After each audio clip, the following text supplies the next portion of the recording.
ये आपका हरियाणा प्रदेश किसानों, जवानों, पहलवानों का प्रदेश है।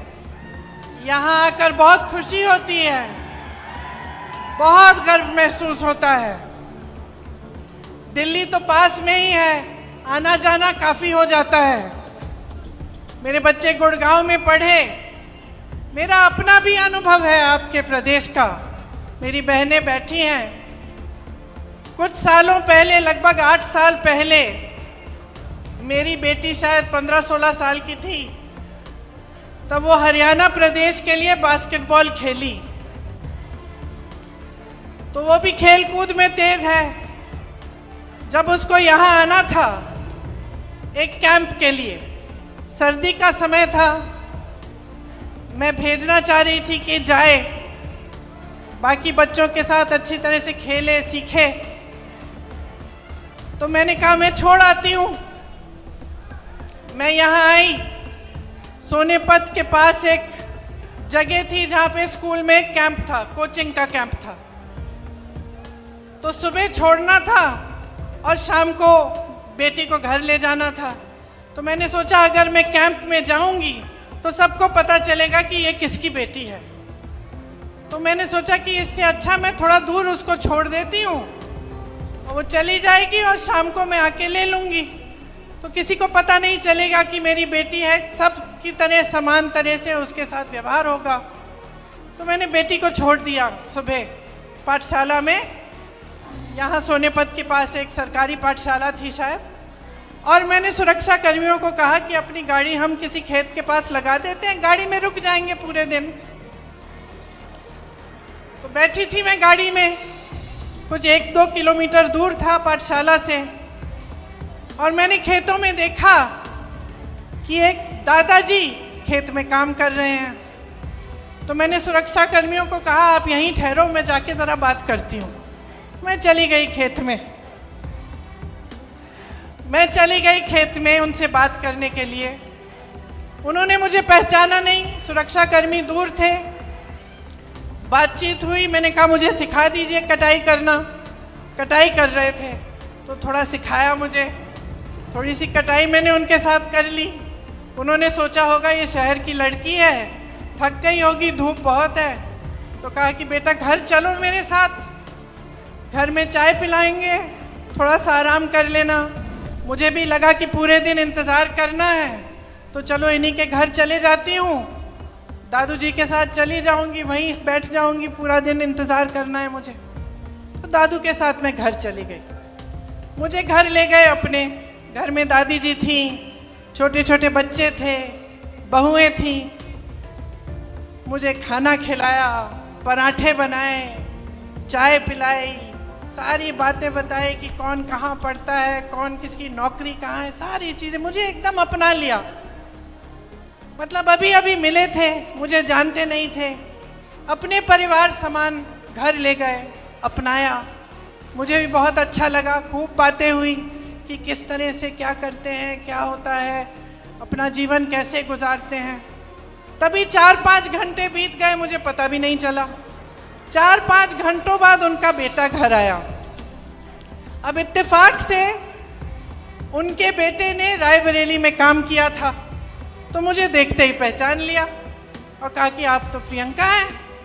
तो अब मैंने कहा नहीं था, मैंने कुछ कहा नहीं था उनको, तो मुझे भी अचानक मुझे लगा, मैंने कहा हाँ।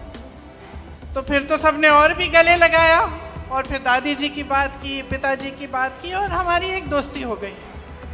देखिए 8 से 10 साल बीत गए हैं। जब जब मेरी रैली आसपास लगती है तो उनका बेटा मनोज कभी कभी दादू जी को ले आते हैं मेरे से मिलने,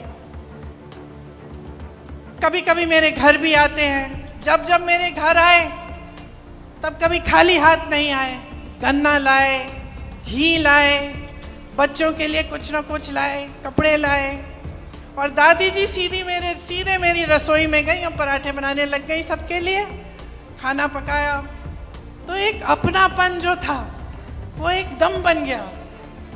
और मुझे अक्सर लगता है कि यही है हरियाणा, यही है हरियाणा की जनता, यही है आपकी संस्कृति, यही है आपके संस्कार।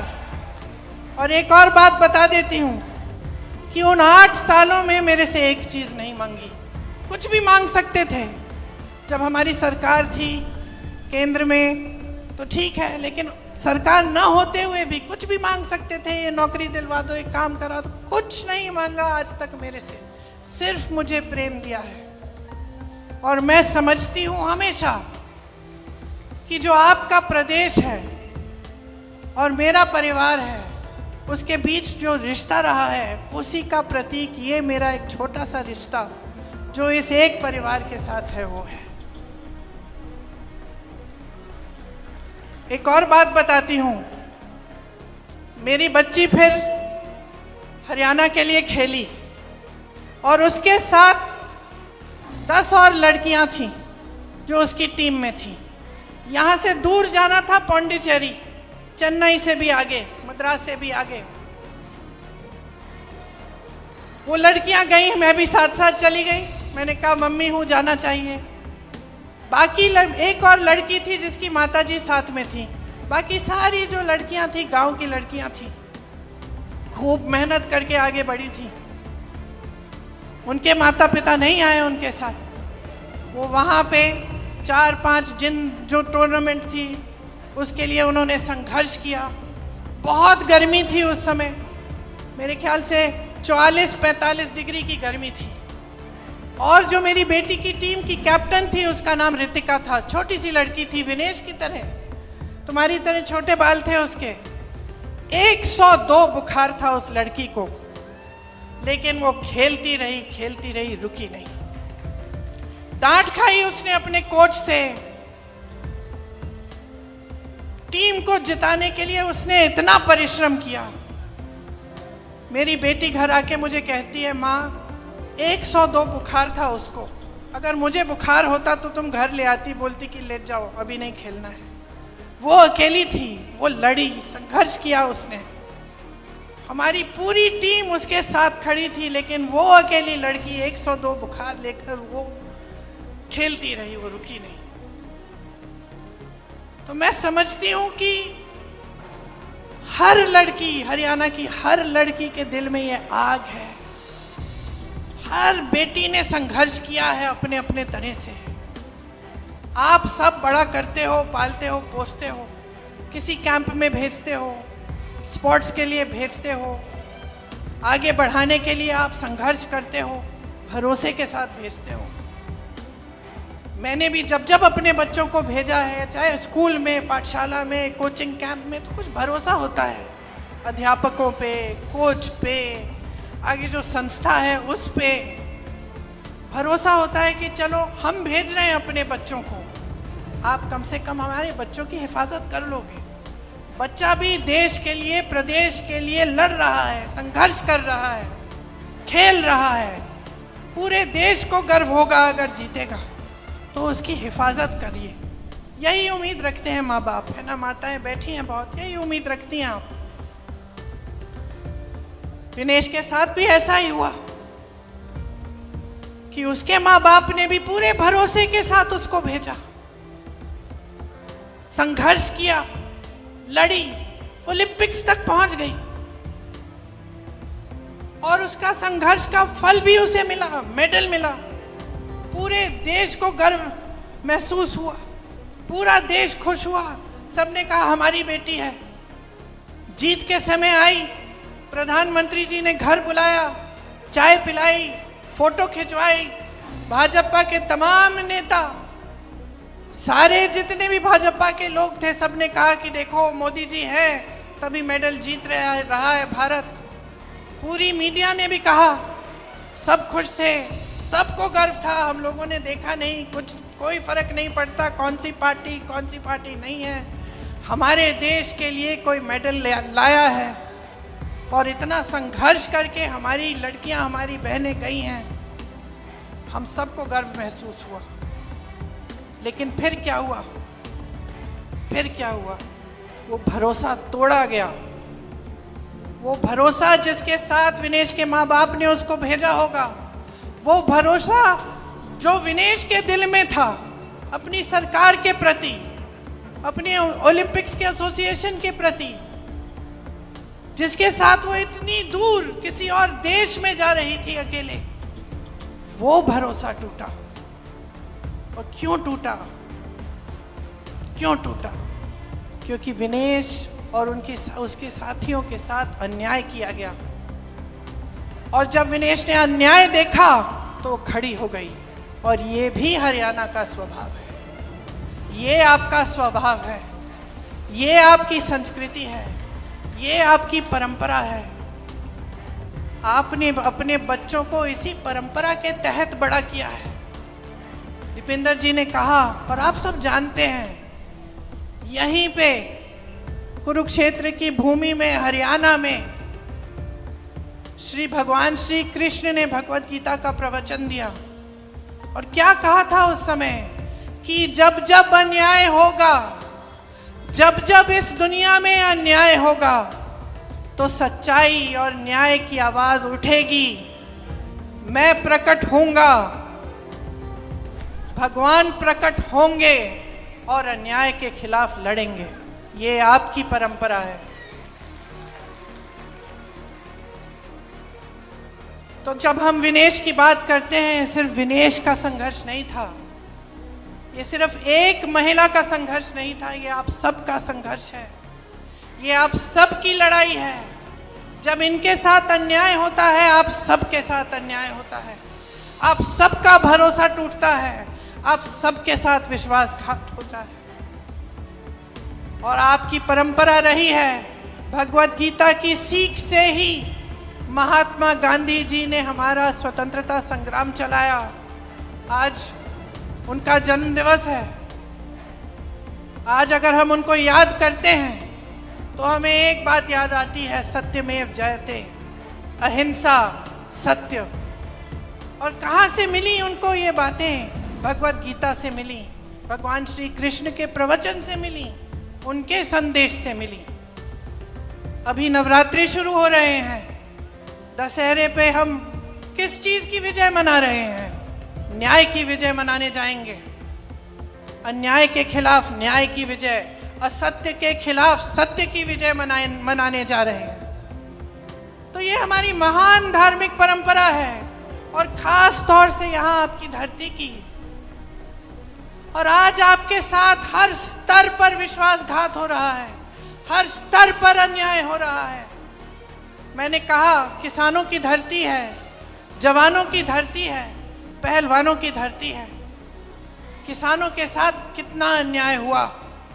3 काले कानून लाने वाले मोदी जी अपने घर से तब 5 मिनट के लिए बाहर नहीं आ पाए, जब आप महीनों से उनके दरवाजे के पास कुछ ही किलोमीटर दूर दिल्ली के बॉर्डर पे खड़े हुए उनसे न्याय मांग रहे थे। वो ऐसे कानून बनाने जा रहे थे जिससे आपके पेटों पे लात पड़ती। उनको मालूम था कि इन कानूनों से सिर्फ बड़े बड़े उद्योगपतियों का फायदा होगा, किसानों का कोई फायदा नहीं होने वाला है। फिर भी वो पीछे हटे नहीं। आपने संघर्ष किया, बैठे रहे महीनों के लिए, आप पे लठ चलाया गया, आपको मारा पीटा गया, 750 किसान शहीद हुए। ये हिले नहीं। हिले तब जब उत्तर प्रदेश का विधानसभा का चुनाव आया, जिसका जिक्र आपने किया दीपेंद्र जी। जब चुनाव आया तब हिले। तब इनको लगा कि अब चुनाव में मुश्किल हो जाएगी, ये 3 काले कानून हम वापस ले लेते हैं। तो किसानों के साथ इन्होंने सरासर अन्याय किया।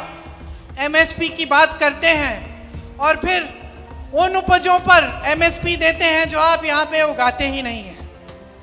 कहते हैं हमने 24 ऐसी चीजें हैं जिन पे 24 फसल है जिन पे हमने एमएसपी दिया है, उसमें से 10 तो आप उगाते ही नहीं हैं यहाँ हरियाणा में। तो किसको बेवकूफ बना रहे हैं? पूरा देश देख रहा है, देश की जनता देख रही है। आपने कहा कि रोजगार के मामले में हरियाणा सबसे पीछे है। रोजगार बनाएंगे कहां, जब इन्होंने सब अडानी और अंबानी को दे दिया है? सारी चीजें जो है, सारी जमीन, सारे उद्योग, सारे बंदरगाह, सारे हवाई अड्डे, सब कुछ बड़े बड़े उद्योगपतियों को दे दिया है। तो रोजगार बनेंगे कहां से?